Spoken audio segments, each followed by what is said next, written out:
You're listening to Parasearch UK Radio. News, views and reviews from the world of the paranormal from across the UK and beyond.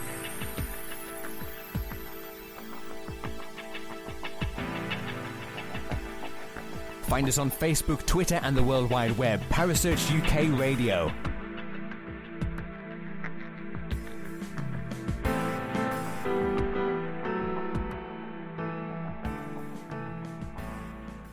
The views and opinions expressed by presenters and guests are their own and do not necessarily reflect the official policy or position of Parasearch UK Radio or its affiliates and sponsors.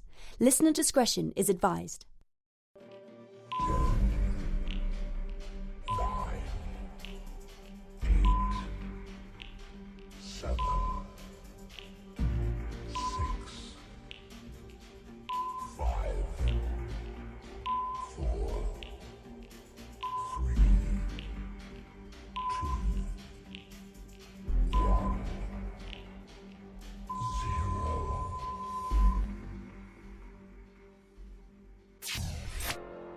You're listening to Paranormal Concept right here on Parasearch UK Radio with your host, Paul Rook.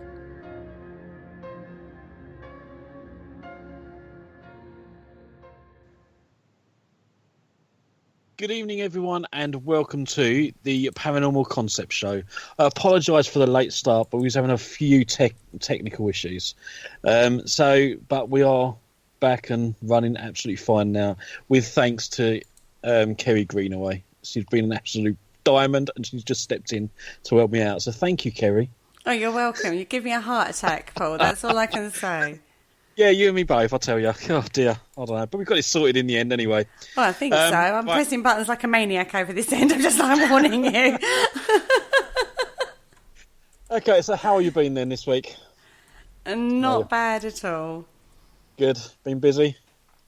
You know me, always busy. Absolutely. Well, okay, right. Tonight's show is all about doppelgangers and reports of the paranormal phenomenon of doppelgangers have been occurring for centuries. There are many theories on why this occurs, as well as disagreements on how the doppelganger phenomenon happens. For some people, they believe that doppelgangers can only be seen by the person it's representing, but other people can attest that doppelgangers can appear to anyone the original person knows. The doppelganger phenomenon doesn't happen often, but when it does, it typically makes quite a stir in the paranormal world. And joining me tonight is what I would consider more of an expert on the subject than me. All the way from Austin, Texas, we've got Lisa. How do you pronounce your last name? Is it Taaffe? Taaffe, exactly. Taaffe. Nothing fancy. People try to say Taaffe, and I did think about that, but no. Yeah, no, nothing fancy. Just Taaffe. So, how have you been? I'm great. I would say far from expert. I learn something every day when I'm studying this topic, and it's just something that's just not studied enough. And I found that as I'm going through and getting reports and stuff.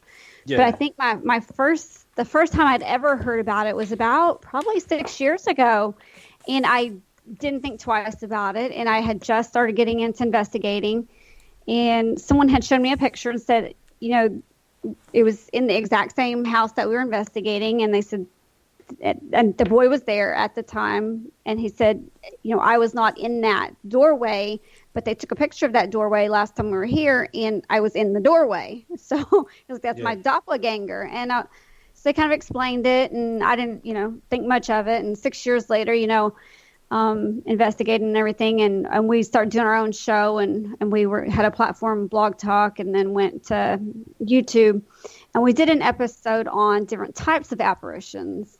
And one of my partners spoke about doppelgangers, and then it just, I don't know, something in me it dawned on me. I was like, you know, I saw that doppelganger 6 years ago, and how common is this? And how come it's just not talked about a lot? Nobody seems to really know much about it. And then I started looking for books, and I kid you not, I go down to the local library, and I found one book on doppelgangers, and it was just pictures. no words.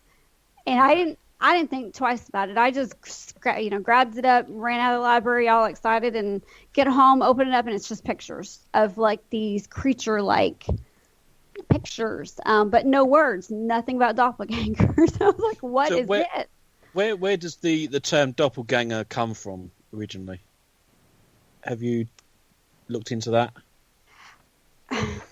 The earliest case I can find is back in the 80s, and I don't know. I'm trying to think where the definition came from. Because the first case that I know of was in the 80s. Now, you might have to fill me in on the exact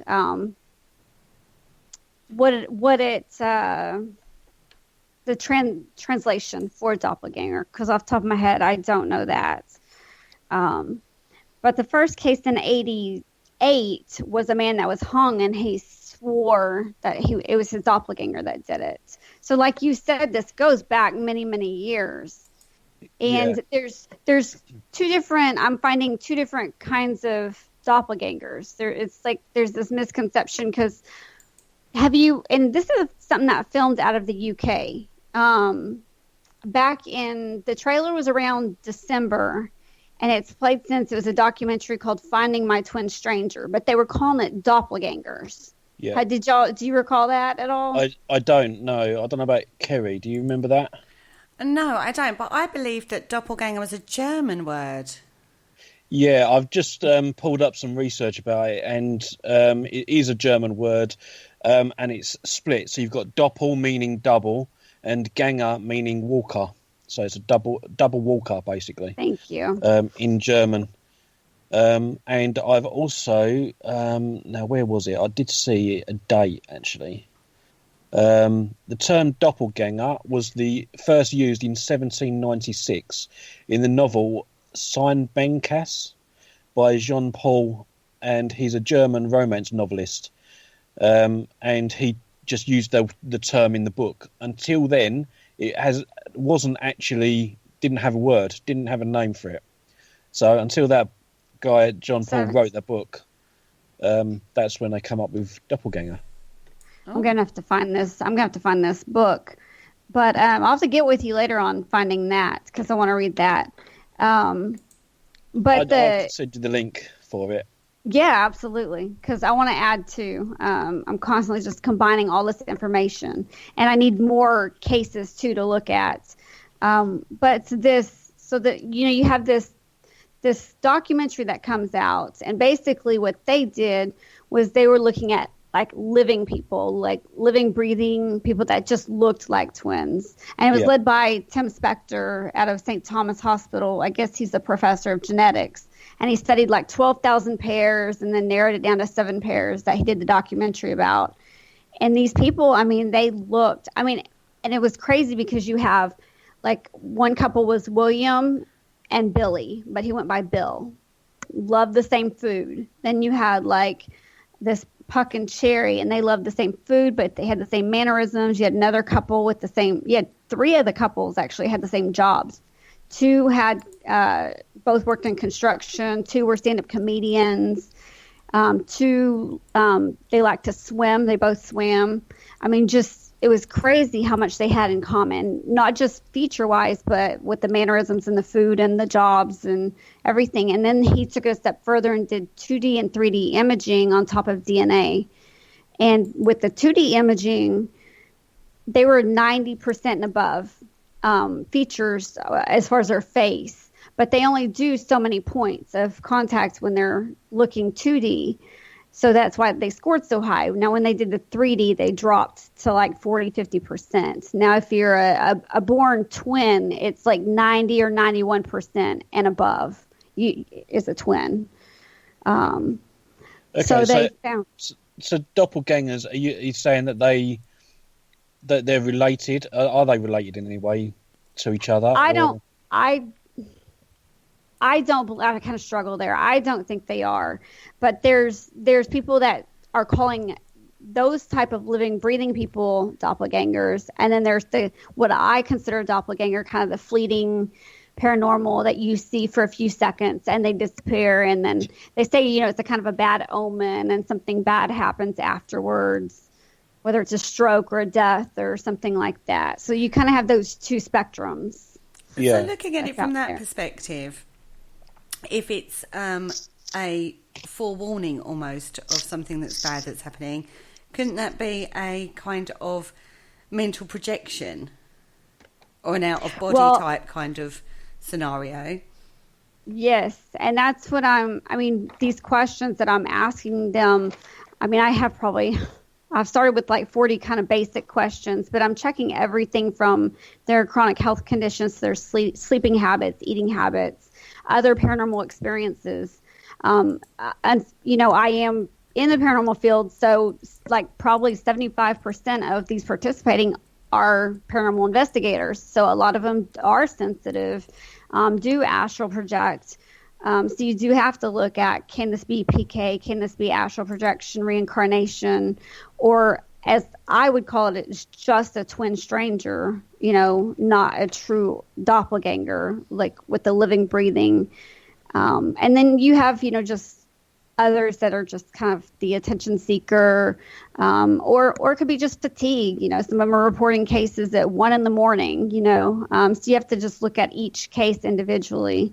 I'm looking at their ages, astrology, religion, the time of the day. Is it just occurring day or night? Their ages, everything, education level. So what you're actually doing is actually breaking down, because my understanding of a doppelganger was literally a living, breathing sort of like replica of yourself, because it said that everybody has their very own doppelganger. But what you're actually doing is you're actually extending that term and looking at it in different types of phenomena. So you're not just looking at the living, breathing double person that's supposed to replicate each and every one of us, but you're looking at us as you're looking at cases where you see a projection of yourself. You're looking at all those different scenarios that you've just outlined.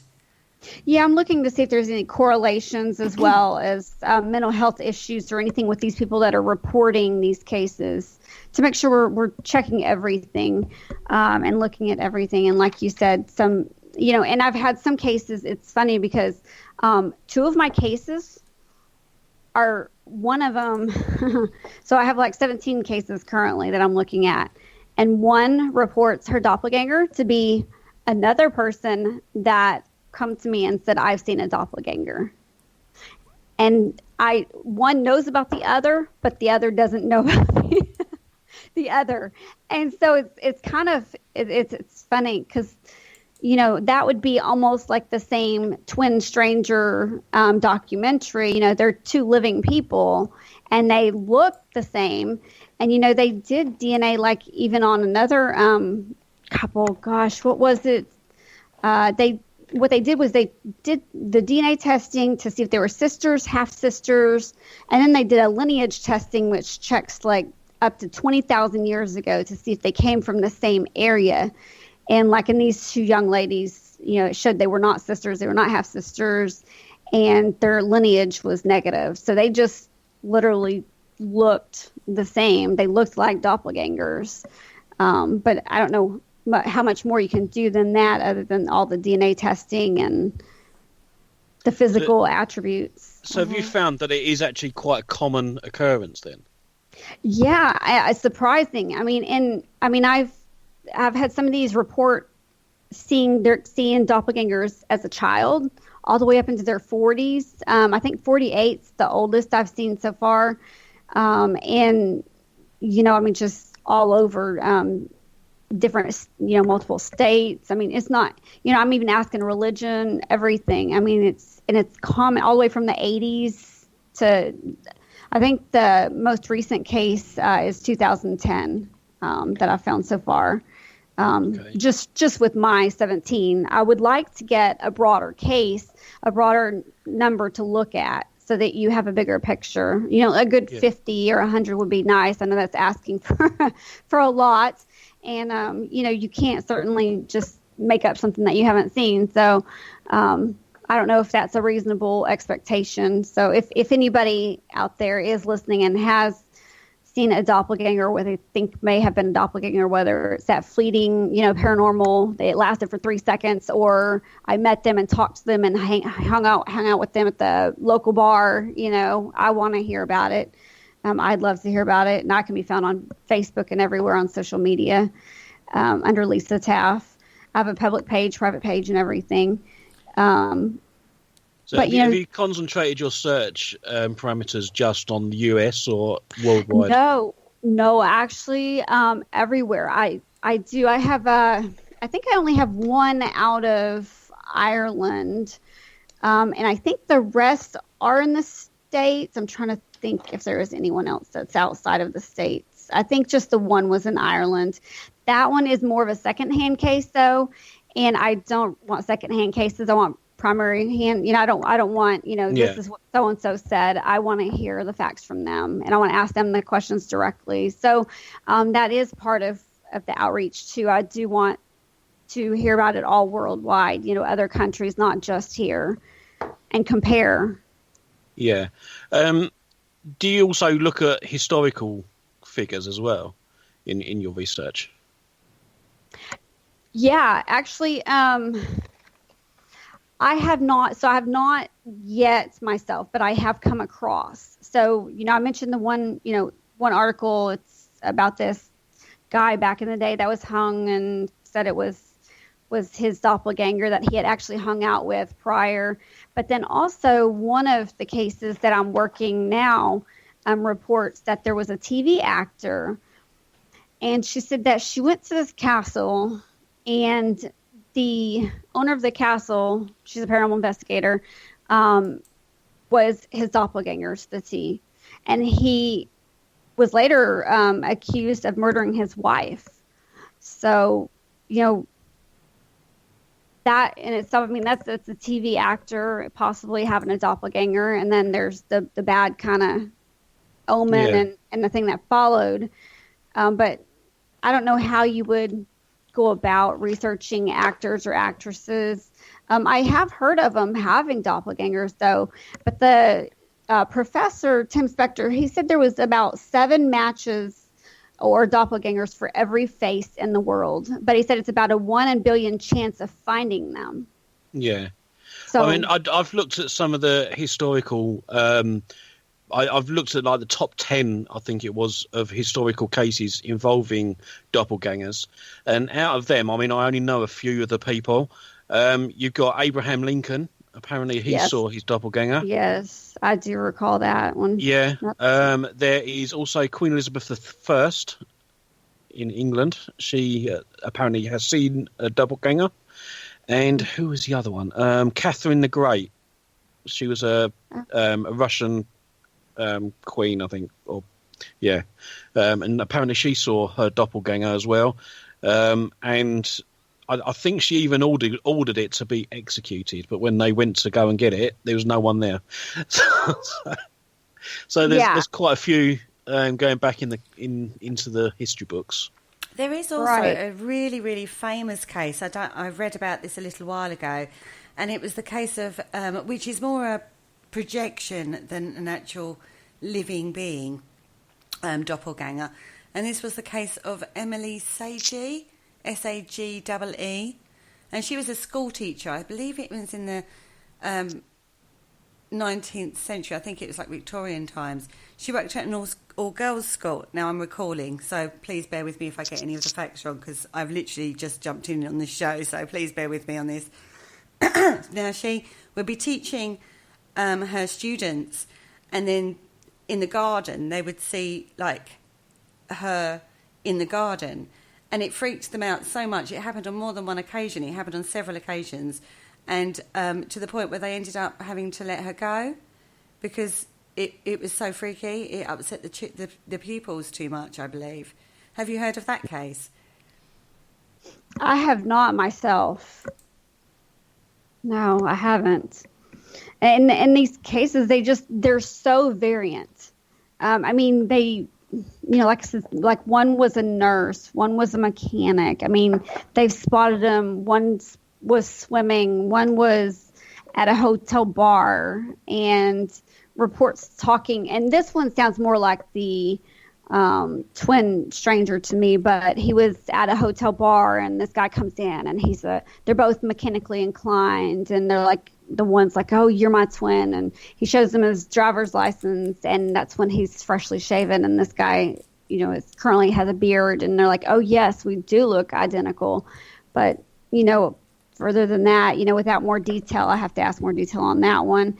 And a lot of these people aren't getting, some they'll answer some questions and they don't want to answer other questions and they're not getting back with you on a timely fashion. So I'm running into some of those kind of bumps too but I mean, they just vary from case to case. And like one, she said that, there was kind of a neat one where I had this young guy that he said he saw his mom washing dishes. He was walking from the den to another part of the house, started washing dishes and looked at her and she looked really kind of just ill and sick, kind of pale, and she looked him in the eyes and then he turned around and he walked back the other direction past the laundry room and his mom was looking just fine doing laundry. And I was like, that would be a little bit scary. He said he took a step back, looked in the kitchen, and nothing there. I'm sure she appreciated the help as well. Well, yeah, she would. I know. Now, Richard has asked in the chat room, he said, does Lisa think doppelgangers could be related to crisis apparitions?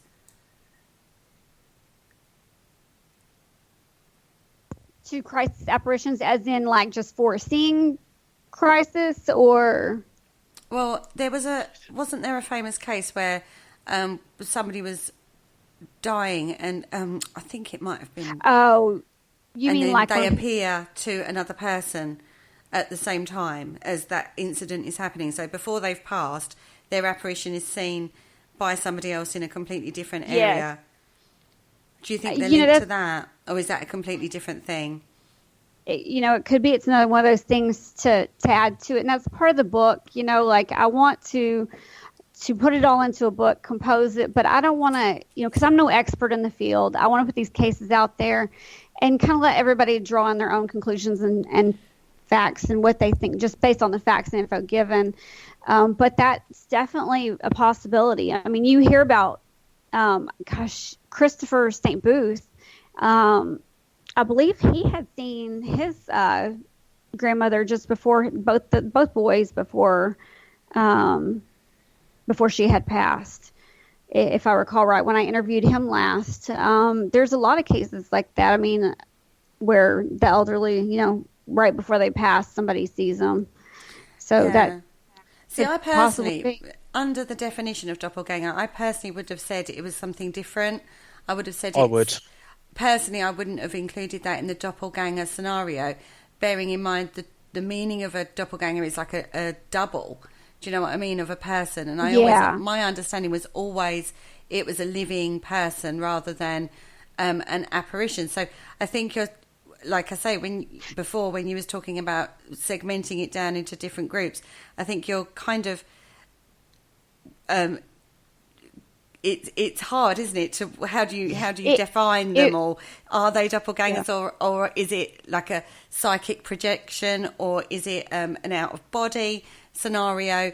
But does that actually fit under the umbrella of doppelganger? So with the trauma haunting, for example, I would say that is a completely different subject, because you're, say for example, I don't know, for example, me having an accident and then my astrally projecting myself to someone, one of my loved ones, and just saying, right, I'm going to go now, see you later, goodbye, sort of thing.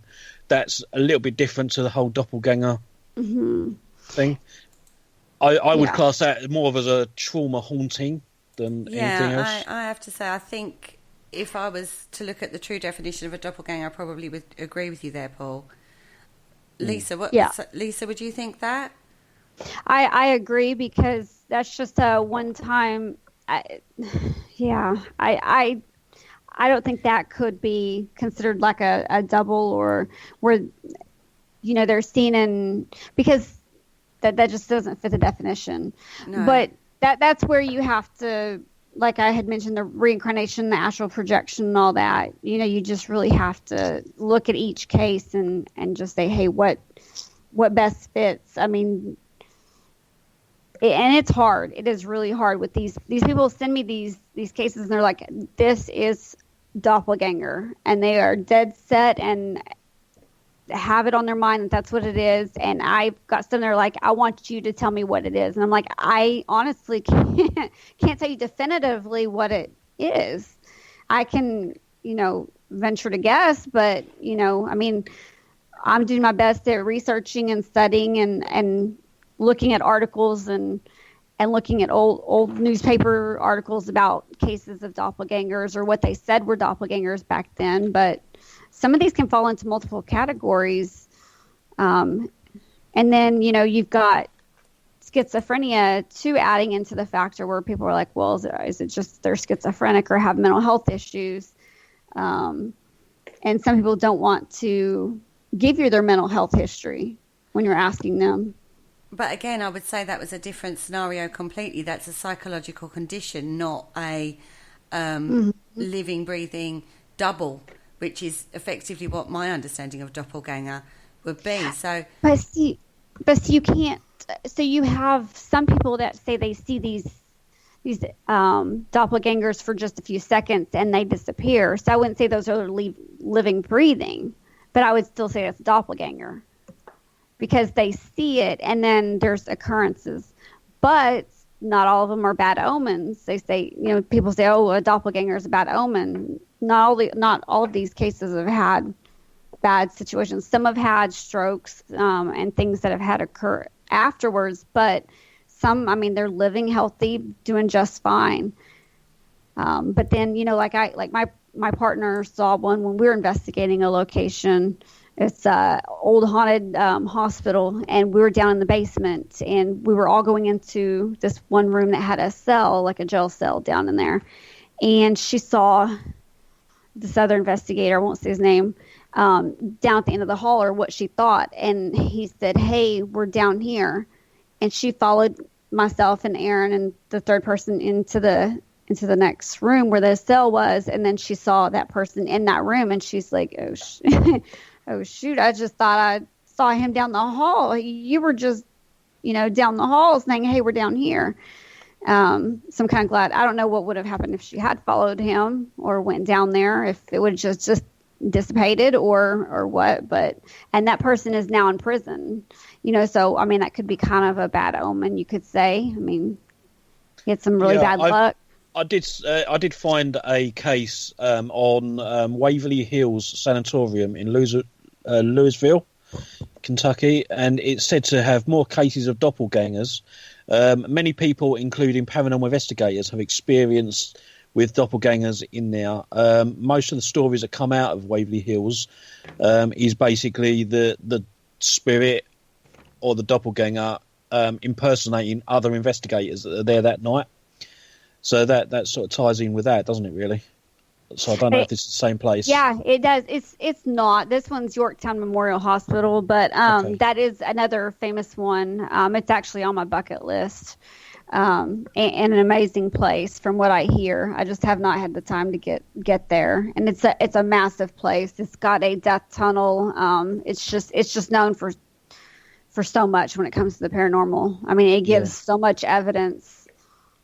I just seen this on one of the websites I'm looking at, and it does look an amazing place to go. I would love to do that one myself, and they do guided tours around it as well, which is interesting. Let's go and do that. They just opened up little buildings where you can actually stay the night on property. Fantastic. For some that may be a little unnerving for me. I'm jumping for joy. I'm like, can I please, Can I go somewhere else to sleep, please? I think we should have a radio outing. I think we should. We need to speak to our station manager. I don't think the funds stretch that far. On that note, we're going to take a quick break, and we'll join us after the break. We'll continue discussing this incredibly fascinating aspect of doppelgangers. So bear with us, stay with us.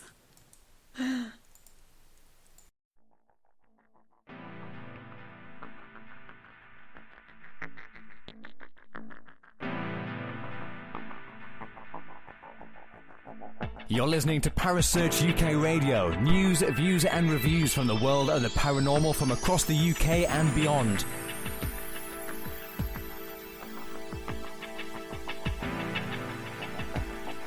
Find us on Facebook, Twitter and the World Wide Web. Parasearch UK Radio.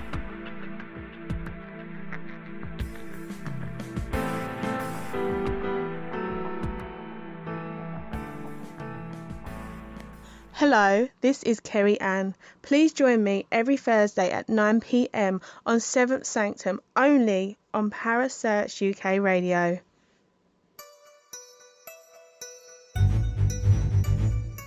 Join Kerry Greenaway and Jay Lynch for the Parasearch UK radio show as they share their paranormal news, views and reviews from the UK and the USA, with the help of guests from both sides of the pond.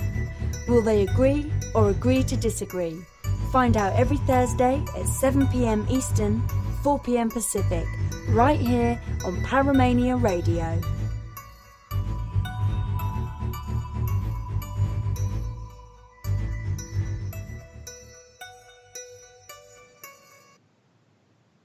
Okay, and welcome back to the Paranormal Concept. Now, we're talking with Lisa Taaffe about doppelgangers. And one of the cases that I was looking at earlier on, I think this subject does bleed over into other aspects of the paranormal. For example, this case that I found from Johann Wolfgang von Goethe in 1749 to 1832. He was a famous German writer and poet.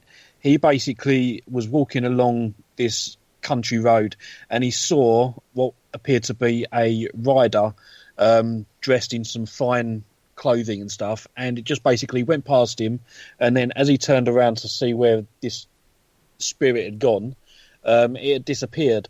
But 8 years later he found himself riding down the same footpath in the opposite direction as the spirit, and he was even wearing exactly the same clothes as who we see 8 years before.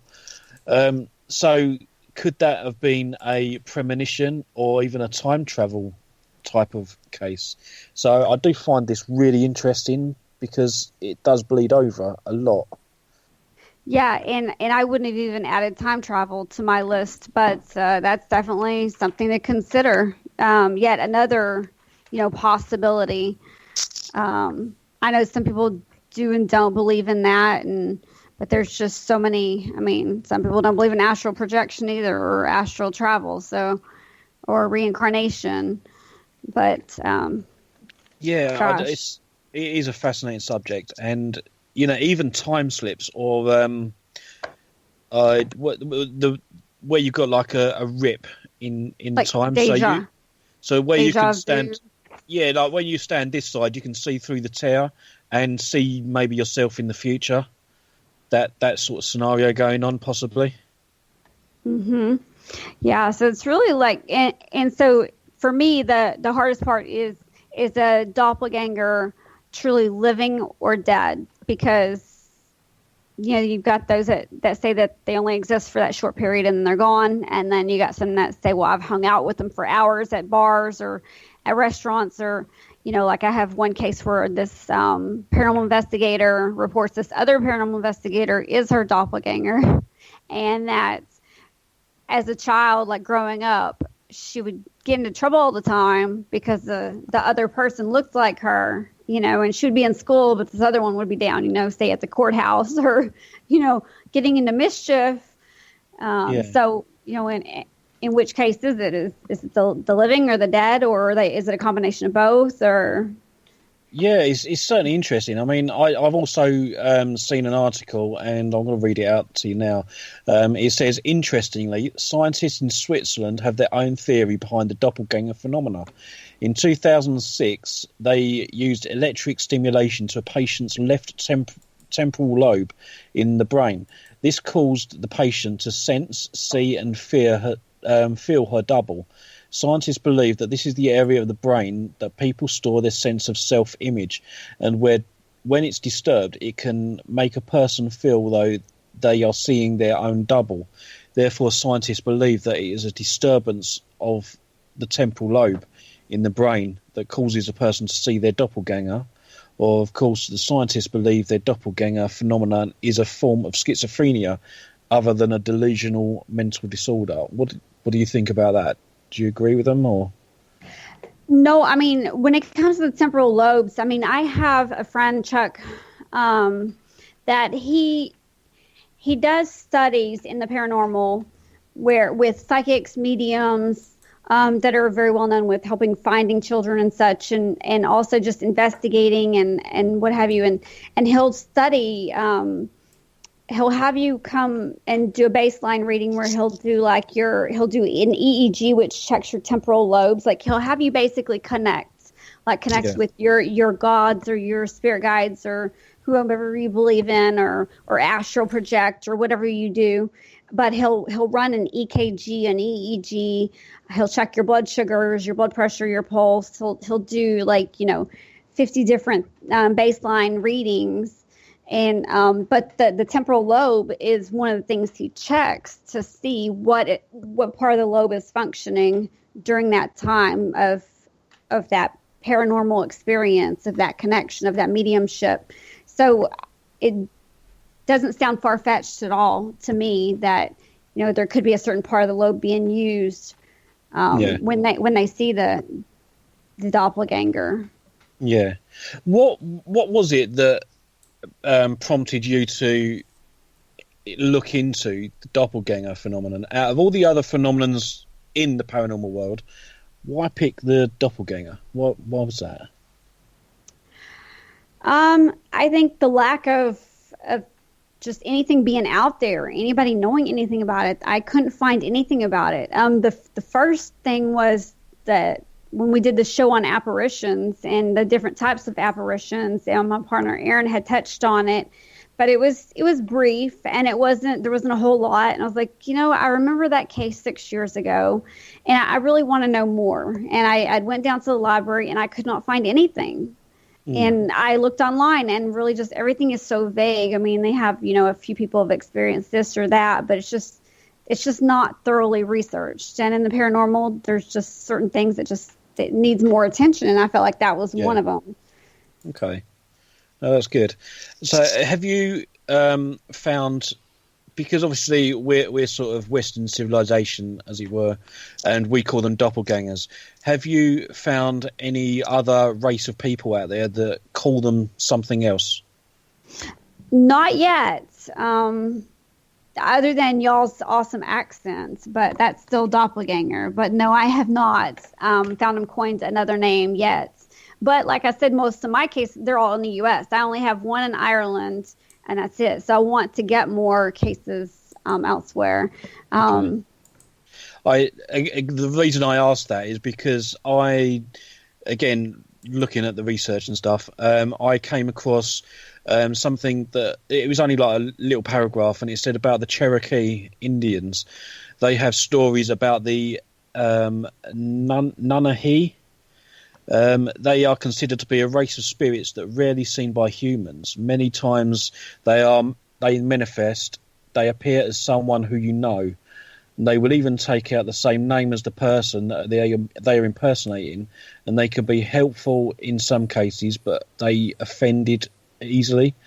And if it's offended, it is said that the person who it offended them will die a few weeks later.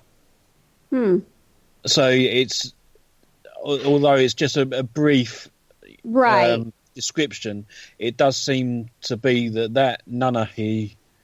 And that would be something that would be in the States. However, that I think they would probably be pretty closed off in discussing that. I may have some luck in researching that. It almost sounds more myth to me. Just I don't know why. I guess in the description, but then, I do know that the Cherokee and the other races of Indians over there, they all sort of have their own spiritualism. Mm-hmm. So as you said, it could be a myth, and it's basically just saying that you shouldn't offend people, basically, isn't it? Yeah, and it's hard because sometimes, to me, behind a lot of myth, there's some kind of truth. Otherwise, it wouldn't have formed. So it's just, there may be some truth behind it. Yeah, certainly something to look into. So, I'll share this link with you as well. A little bit later. Yeah, You can have please. a read through it. Yeah, it definitely seems to fit the criteria, I suppose you would call it. Yeah. In regard, even if it's a legend, it's definitely sounding very similar to what, the Western view of it all, in regards to the harbinger of evil, of not evil, but, of bad omens and, that sort of thing. It sort of fits in with that. In the chat room, we actually have a lady called Jill Brown. She says, "Hey, Lisa, I'm the swimming pool girl with the doppelganger." Hi, Jill. Can you tell us about that, or is that confidential? No, actually, she is one that said I was allowed to use her name. And I do have some brief notes here. I have to pull her full sheet. But I know she was swimming, and she was with her friends. And her friends had seen the doppelganger and went down and talked to the doppelganger and thought it was her. And then, from my understanding, is she had I'm trying to grab the sheets here, had ran back, up and found her, and she had saw the doppelganger through the window, but when they went to go back down to, I guess, confront her, talk to her, she was gone. And she may need to correct me if I'm wrong on any of that. And that was back in '89. And she obviously is still living because she's on there with you, and she's not had any trauma or nothing significant like that you would see with a bad omen. Thank goodness. And thank goodness she's been able to join us in the chat room tonight. Yes. I'm glad it wasn't a bad omen for you, Jill. That's all I can say on that one. and it kind of makes you wonder why they say a bad omen because it's kind of half and half. Half of these people have not had any bad omens. Nothing has happened to them that have seen the doppelgangers. I mean, there's been, some that have had, like I mentioned, the stroke and things, but or there was one that had a miscarriage so many months afterwards, the one in prison. So there's been some that have, but there's been a large number that have not had any bad omen. Which would suggest that it isn't actually a bad omen. Correct. It would suggest that it's just pure chance as to whether something bad happens to you or not. Just coincidence. But until you get more cases that, just going off of, 15 or 17 people, that's not really enough to, you need more people to say yes or no this way or that way, or to make a good judgment anyways, or come up with a good idea. Yeah, like you say, you're trying to get correlations, aren't you, between the cases, but you're coming up against this difference in experiences with every single case, so you're having to take them as individuals, and that's what makes it so difficult, because you're having to break it down as to what the experience was, whether it was doppelganger or psychic projection or time slip or reincarnation or whatever, whatever you want to define it as. And then then once you get like a group of people that you think come under the same banner, you're then having to then dig deeper and then see if there's any correlations within each group. Yes, because you're having to keep asking additional questions based on their answers, and their answers are all different. And so I had set out with, an initial 20 or so questions, and then did another 20 or so. And then, now I'm coming up with more questions, but you're trying to keep them, you want them unique to that person, because like you said, each situation is different. So it's quite challenging. I didn't expect it to be so challenging when I started looking into it, but I love the task, and I love looking into it and seeing what I can find and putting it out there and letting everybody form their own opinion and see what they think and what they get from it. Yeah. I mean, we've had another question in the chat room from Richard. Sure. Are Native American skinwalker legends similar to doppelgangers? I don't know what an American skinwalker legend is, to be fair. I think it's pretty much... I would have said it is the same sort of thing. Although, would they be approaching themselves? So it's... I don't know. I'd have to look into the American skinwalker. Do you know briefly it's almost... what a skinwalker is? Are you saying skinwalker? I think Yeah. it's almost like a demon, isn't it? That basically wears the skin of a local in your tribe, for example, and causes havoc. I would have thought. I'm not too sure, to be honest. I'm going to look into it though. Maybe that's another 'cause show. I've not come across that Skinwalkers. term before. Yeah, it says it's a harmful witch who has the ability to turn into an animal or disguise themselves as an animal, usually for the purpose of harming people. It says the background is Navajo.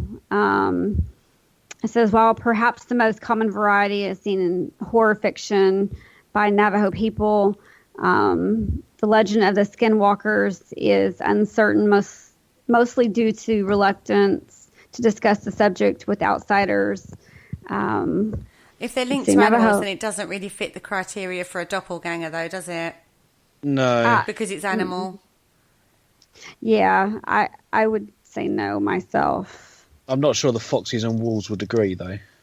Well, maybe they have their own doppelgangers amongst their own species, but it's something we're never going to Very find out. possible. Hello, Wolf. Have you had a doppelganger experience? It's just not going to happen, is it? Yeah, no. That might be for my episode last night, which was cryptozoology. Yeah, cryptozoology is a whole new ball game. maybe that's why all the animals look so similar across the board. They're all doppelgangers, all ready to haunt you. To each other, they probably don't look similar at all. I wouldn't know. Anyway, we've gone off topic. Let's get back to doppelgangers. Yeah. Now, I found an interesting article that was done. It was done by the BBC Future, and it was a guy called Tegan Lucas, and this is back in 2016. Now, he took a case of 4,000 individuals to try and find the doppelganger thing, and he photographed several couples of people that shared a lot of similar features, which would be classed as identical twins almost, except they never knew each other, and it was like really strange. And I mean, he really went into the mathematical certainties of it, and I'm going to just read you this quickly. If I can find the bit. The study relied on exact measurements. If your doppelganger's ears are 59 mil, but yours are 60, your likeness wouldn't count. In any case, you probably won't remember the last time you clocked an uncanny resemblance based on the length of someone's ears. So they looked at all these different sort of things, and they found some. I'm looking at the photographs online right now. I'm going to send you this link, Lisa, because it's fascinating what he did. Because he photographed over 200 pairs of doubles for his project. I'm not a lookalike, but these people are incredibly alike. Honestly, Yes. some of them you would think they were related, but they're not. Yes, that's true. I mean, it sounds just almost identical to that Finding My Twin Stranger by the Tim Spector, where he took all those, 12,000 pairs and then brought it down to 7 pairs for the documentary, and studied them like that. And it looks like that may have been a slightly different study and looking at different things. But yeah, when you look at the lineage and everything comes back negative, but yet they look identical, it's kind of freaky. It's kind of weird, but. You would double take on some of these, I have to say. Yes. If you walked past this person in a crowd, you would double take because they are so similar. It would be so strange coming across somebody who looked nigh on exactly the same as you in a crowd of people and you didn't know them. And then when you if you had the chance, you started talking to them, and then you found further coincidences that linked, like names of people that you married and stuff like that. Basics.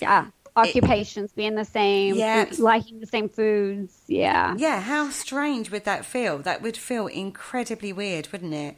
Or is it just statistical chance? I mean, there are billions of people on the planet. I don't know. I mean, they say 7 matches for every face. That's kind of a lot to me to have 7. I don't know about y'all, but 7 of me, that seems like a lot. But you can actually. I was just about to say, actually, could it not just be a genetics coincidence that all these people look alike? Because say, for example, I mean, you've only got so many different types of eyebrows that you can have. So it's going to be, it's going to come around somewhere along the line that we have the same features. Do you know what I mean? So yeah, that's where I'm sort of really going with this. This idea of particularly the living ones. If you've got like billions and billions of people living on the planet, the statistical chances of someone looking incredibly like you with coincidental circumstances surrounding it is not going to be very high, but it's a huge possibility because, like you say, there's only a set amount of infinite possibilities you can have in a set social structure. Yeah. Yeah, that is very true. And, you can even actually go, they have so many sites now, you can go find your doppelganger. You can, the living, breathing anyways, they have sites where you can go free, you can go pay, you can go and they ask your features. What do your eyebrows look like? Your face shape look like? Post 5 pictures, that kind of stuff. And you can actually seek out your doppelganger, your living twin stranger, as I would call it. I wouldn't really call it a doppelganger myself. I would call more the dead, ghostly type one a doppelganger. But if you want to find your twin stranger, anyways, you could. Oh, okay. Or you could try. I did. Successful. When I was doing my research earlier, I looked up the word doppelganger, and it did come up with loads and loads of sites from Google, just loads of them. Help find your doppelganger, and I was like tempted, but I thought, you know what? No. Two of me. You don't know. You could have Tom Cruise as your doppelganger, Paul. I very much doubt that. I'm a lot taller than him. Wouldn't count. You watch. He's gonna be up all night looking for his doppelganger. He is. He'll be checking that out, Lisa. I swear to God. I think it just annoy people that knows me. Really, I think that. So when you find the doppelganger, I want to know when you find them. How funny would that be if it was somebody really famous? I'll have my own army. Your own army of people. My goodness me. But really, so your research is sort of more looking at the psychic projection doppelganger. Ish. I don't know if, yes. I mean, the thing is, it could be projection. It could be, PK, projection, reincarnation. I mean, it could fall into different categories, but not the crisis apparition, not the twin stranger, the real living, breathing one that you can go find out there that looks like you. I want to find more out about, although I'll cover that I do want to cover some of that, but I'm looking more at the fleeting, the one you see for 5 seconds, 10 seconds, 3 minutes across the room and it's gone. And what occurs afterwards, does anything occur afterwards? Who saw it? How many people saw it? Just the things surrounding it beforehand, afterhand. So you're trying to link it more to a paranormal or a psychological thing rather than it just being a coincidence. Correct. Okay. Yeah. Cool. Well, we'll do what we can to help you along with that. So if there is anyone that has experienced any of that, let us know either at the radio or contact Lisa directly over Facebook or something. And hopefully Facebook, we Twitter. can get that out. Yeah. Yeah. And if you're not sure, I mean, I'm feeding through them and I'll filter out what will go in and won't go out, in and out of the book. And I can, make that determination if you're not sure and if you're willing for it to be, but, I need to know whether I can use your name in the book or not. And really that's it. Just if you're open to a million questions, because I have questions after questions. How far along are you in doing this book? Only a few chapters. So you've still got a long way to go. Yes, because as I'm writing, I'm just like, okay, now I need to go back and ask this. Well, what about this? Well, could it be that? I keep finding more and more questions. I keep asking myself more questions and keep coming across more questions on, media. And then now this interview, now I'm like, okay, well, now, now there's there's this idea and this idea, you know, and I love the whole lobe idea, but the thing is, you can't measure that. I can't measure that anyways. Now, maybe my friend Chuck could. I don't know how, because it would be after the fact, you know, because you don't know when you're going to experience it. Absolutely. This is a really common thing, though, with the paranormal. If you knew when it was going to happen, you'd have millions of cameras set up from all different angles covering literally everything. You know what I mean? That's a common theme through the paranormal and the unexplained. If you knew it was going to happen, then it wouldn't really be unexplained, because you'll be able to sort of get it all set up in lab circumstances to do that. Although, you know, Chuck created a device when he did it with the paranormal investigators. He did a backpack, and he still had the EEG all wired to their brain, EKG on their heart, and had everything all connected, and was still able to watch them connect and use their lobes while investigating.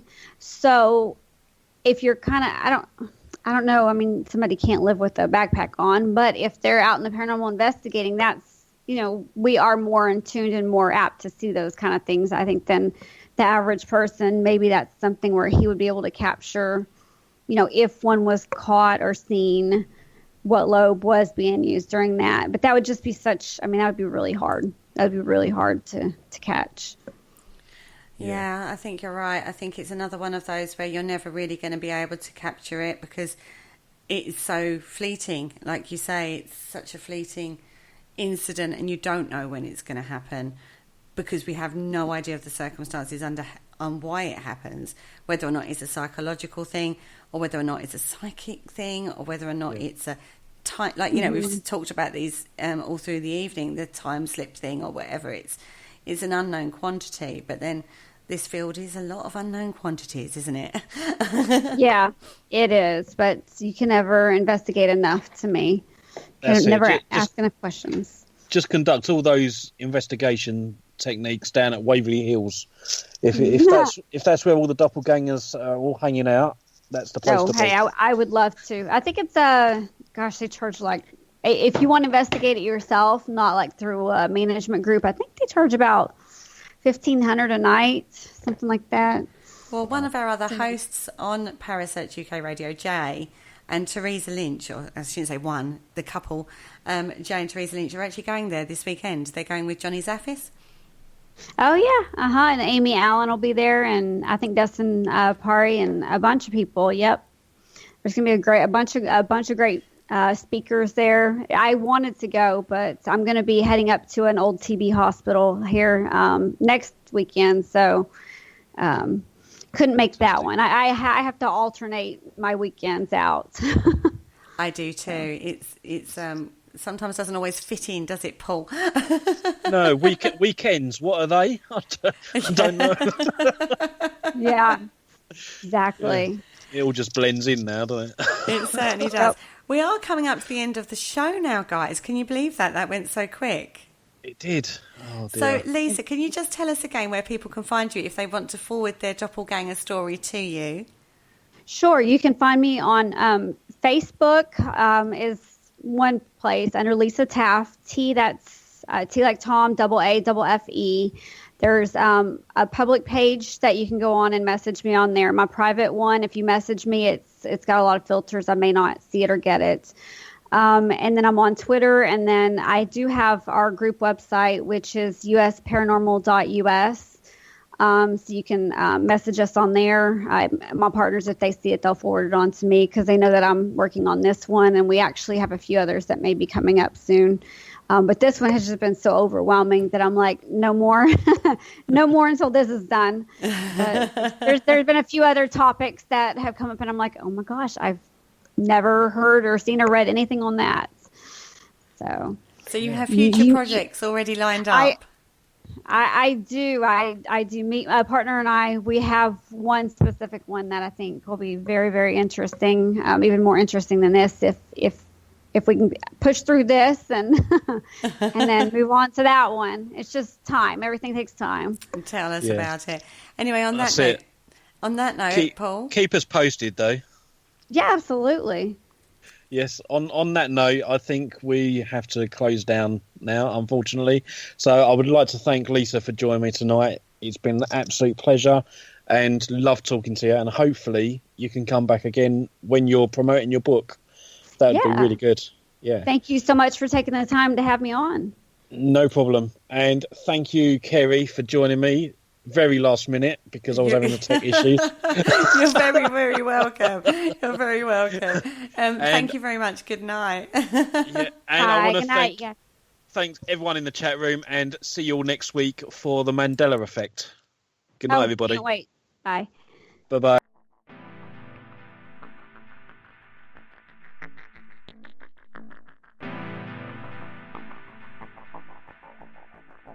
You're listening to Parasearch UK Radio. News, views and reviews from the world of the paranormal from across the UK and beyond.